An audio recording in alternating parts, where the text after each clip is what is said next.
Bienvenue au cœur du numérique avec la série de podcasts Génération IT proposée par SCC France. Dans cette série, nous allons plonger au cœur d'Internet, de la data, des piratages, du rôle des femmes dans ce monde de technologie et d'avenir. Nous interrogerons des experts qui livreront leurs problématiques, les défis relevés et ceux qui les attendent. Bref, si vous possédez un smartphone ou un ordinateur, ce podcast est fait pour vous.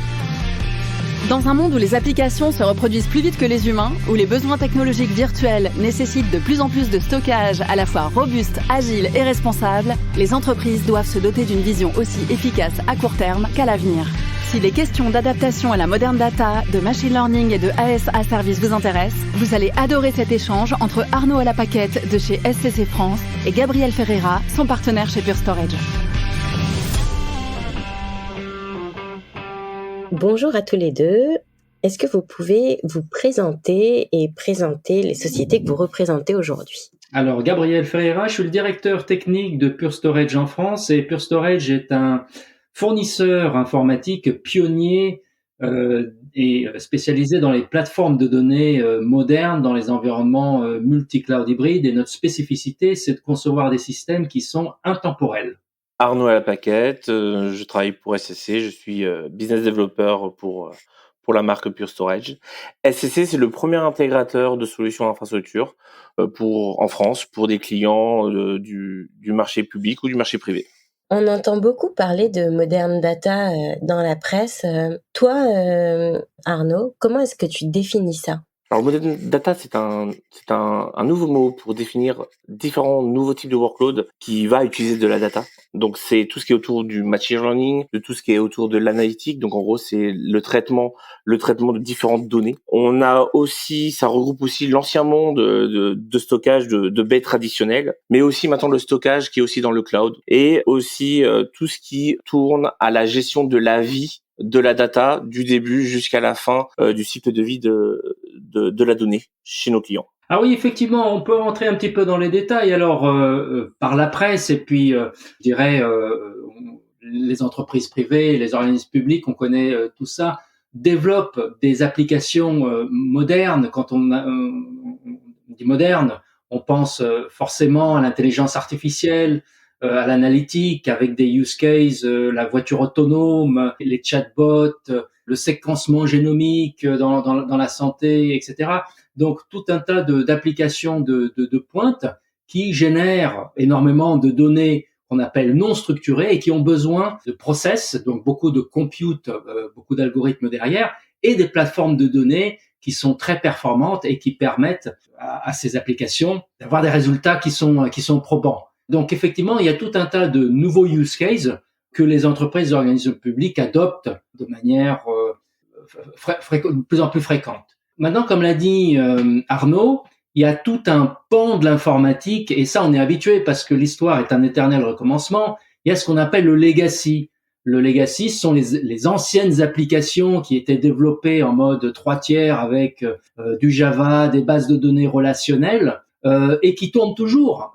Celles-là, les utilisateurs internes aux entreprises, organismes publics ou les clients externes continuent à les utiliser. Donc se pose la question à ces entreprises privées et organismes publics, comment on peut moderniser un peu plus l'application. Et là, on va approfondir un peu plus au niveau de l'infrastructure. Alors ça peut être par exemple le passage à des infrastructures entièrement flash pour la performance d'accès aux données. On vit tous dans un monde en temps réel, on est tous habitués à avoir un service qui est opérationnel 24 heures sur 24 tous les jours, 365 jours par an, et avec des accès en temps réel où que je sois sur la planète.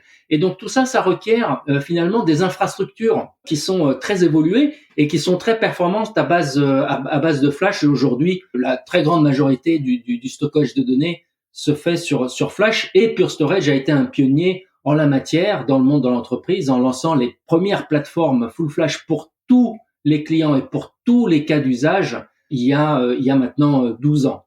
Donc ça, c'est du point de vue infrastructure. Et puis il y a cet élan avec le cloud public, ce mouvement qui est de dire finalement l'informatique pour certaines entreprises c'est pas mon métier. Je confie les clés du camion un prestataire ou j'ai un petit peu d'opérationnel, mais je veux plus acquérir de système, je veux plus avoir de data center, je veux plus m'enquiquiner avec tout ça. Allez, je mets tout ça dans le cloud public et j'espère faire des économies. Donc on reviendra sur ce point-là. Le cloud public est souvent associé à modernité. Aujourd'hui, on revient un petit peu, on l'abordera peut-être un peu plus tard, mais les entreprises font des petits réajustements. Certains étaient allés trop fort dans le cloud public, on voit dans les dernières enquêtes, et ils font des réajustements et réinternalisent un petit peu de données dans leur data center, quitte à être hébergé par un MSP, pour avoir un monde, et ça, je pense que tout le marché est d'accord,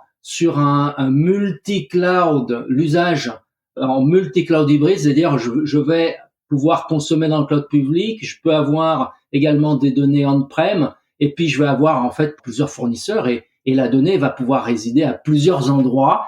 Maintenant, il faut que mes applications, elles puissent consommer la donnée, quel que soit le fournisseur que j'utilise. Parce que le risque, en fait, c'est quoi? Alors, il y en a plusieurs. Alors, premièrement, toutes les entreprises privées et les organismes publics ne peuvent pas aller dans le cloud public pour des raisons de sécurité, de souveraineté, etc. Donc ça, c'est la première contrainte.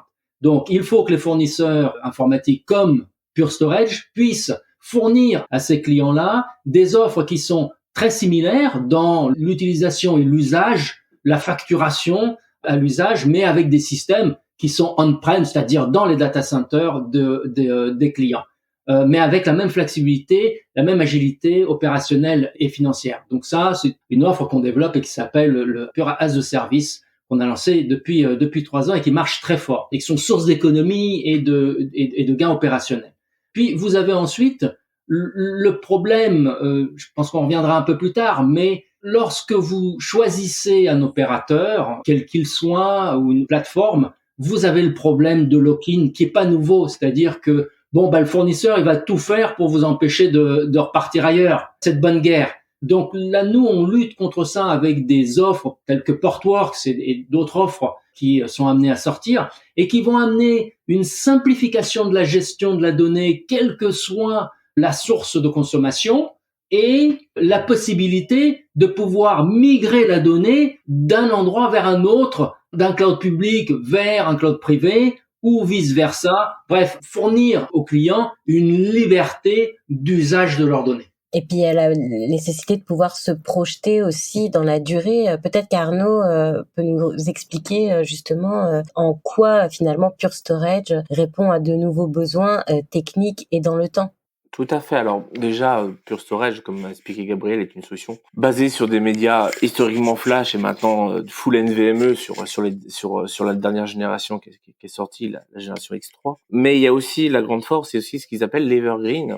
Donc l'Evergreen, je pense que Gabriel pourra après expliquer un petit peu plus sur tout l'intérêt RSE, mais d'un point de vue purement client, ce qui est aussi intéressant quand on le voit de plus en plus, on a de plus en plus de clients qui ont maintenant des enjeux, on va dire énergétiques et on va dire éco-responsables, d'utiliser, alors je vais pas dire utiliser moins et faire plus, mais surtout essayer de utiliser au mieux leur solution d'infrastructure. Et ce que propose Evergreen avec Pure Storage, c'est tout simplement un client qui n'a pas forcément besoin de changer son matériel parce que tout simplement son matériel répond à son besoin métier en termes de performance, en termes de capacité, de pouvoir maintenir une maintenance sur des durées très très très longues. Historiquement, on va dire qu'un client prenait une solution pour 3 ans, voire 5 ans, et les années supplémentaires coûtaient énormément cher à maintenir toute cette plateforme-là.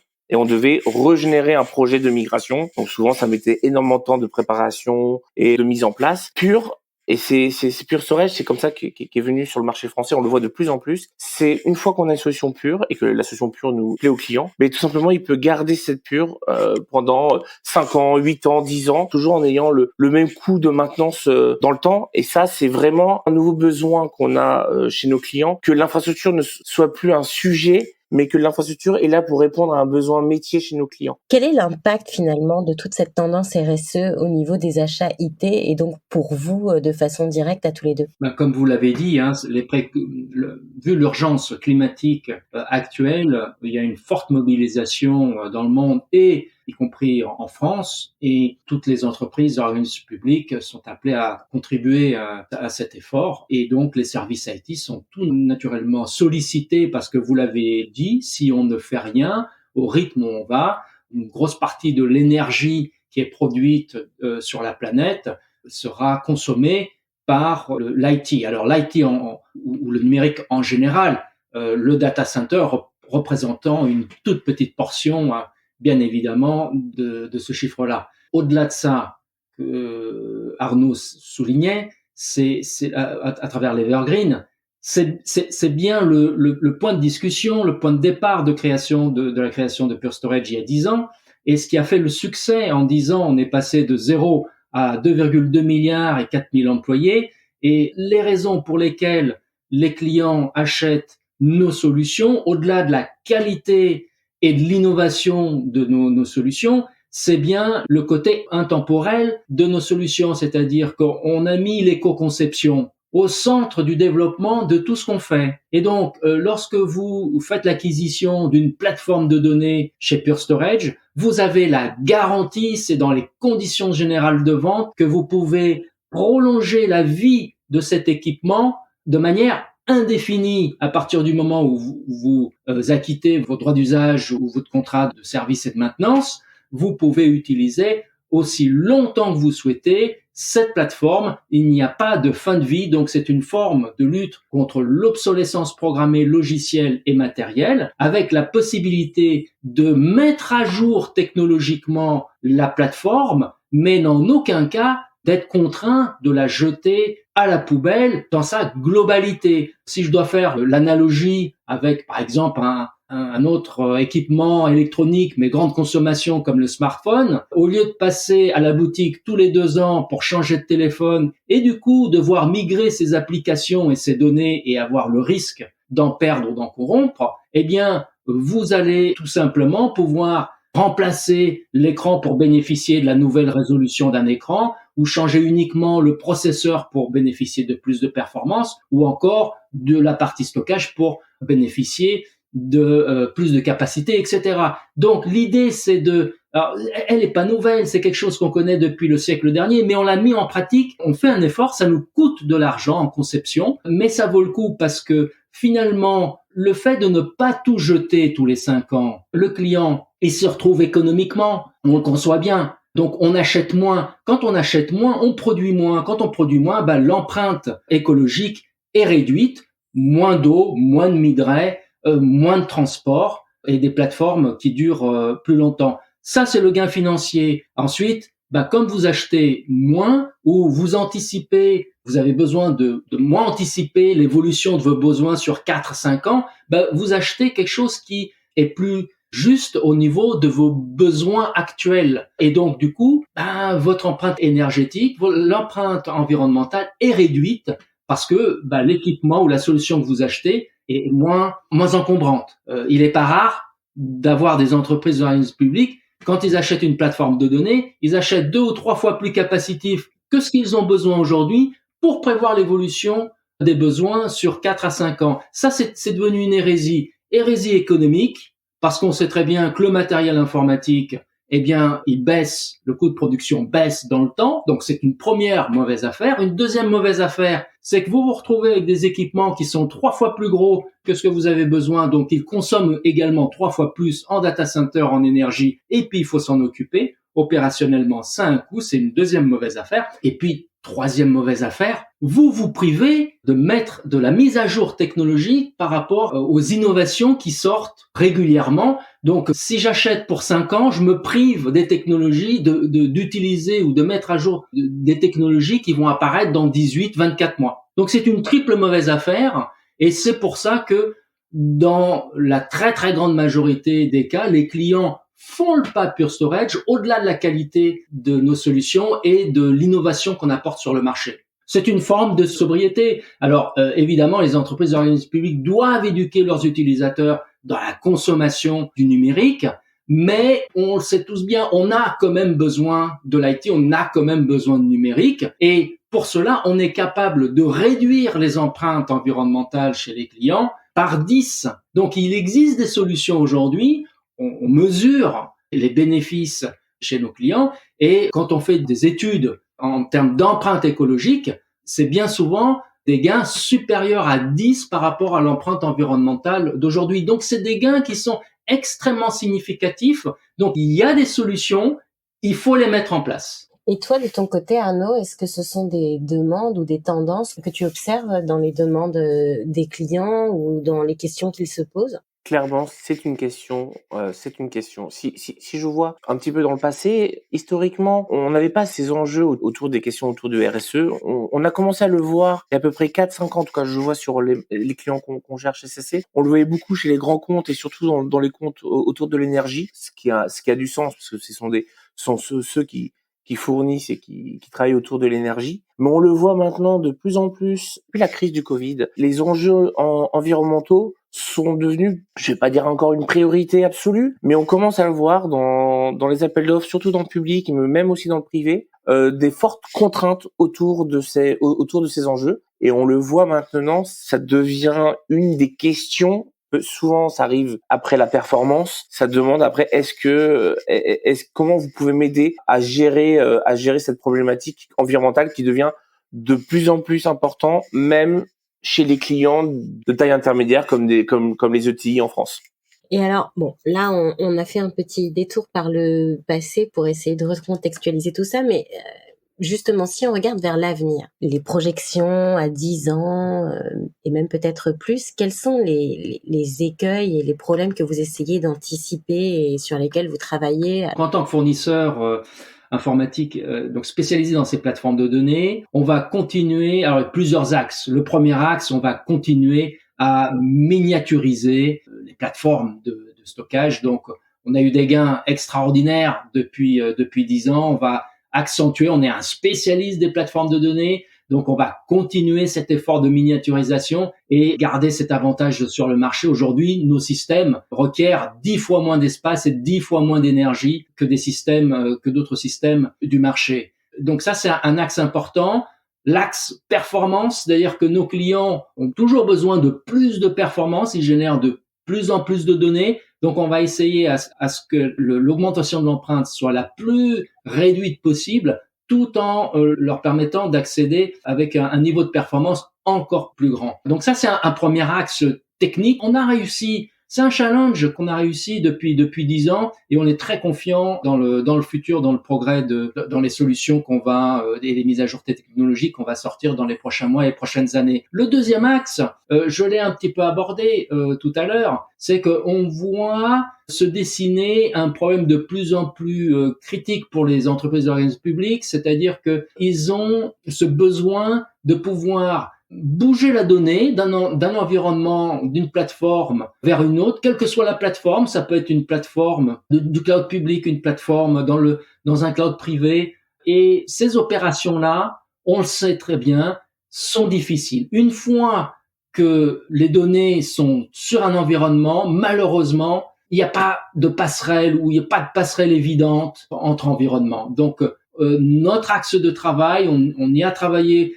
On a commencé à travailler depuis quelques années et la solution Portworx répond, mais dans les environnements plutôt containerisés. On va continuer dans cet axe-là pour simplifier la vie à nos clients du point de vue opérationnel, pouvoir bouger la donnée comme ils l'entendent et de manière extrêmement simple. Donc ça, c'est vraiment notre vision à plusieurs années. Alors, de mon côté, SCC, on est intégrateur, donc on voit tout le SI de chez nos clients. Nous, ce qu'on constate, c'est que de plus en plus, on a une volonté, déjà nos clients ont une volonté d'aller dans le cloud, mais c'est pas aller dans le cloud pour aller dans le cloud, c'est surtout l'usage et la flexibilité que le cloud apporte. Typiquement, un utilisateur ou une équipe de développement a besoin de stockage, a besoin de ressources CPU mémoire.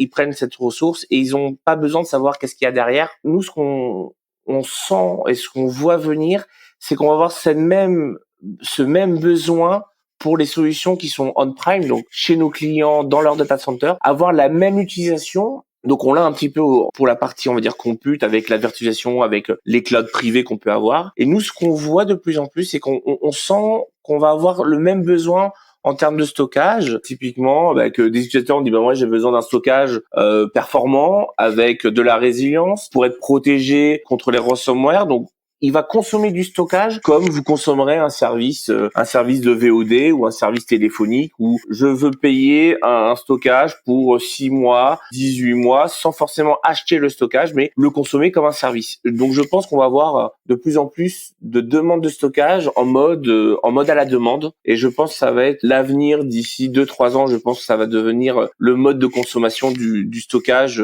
dans l'IT en France. Cet épisode vous a été proposé par SCC France. Merci de nous avoir écoutés. Si ce contenu vous a plu, n'hésitez pas à vous abonner. Dans les autres échanges, nous parlons piratage et ransomware, femmes dans l'IT, solutions RSE et tant d'autres sujets passionnants. À très vite!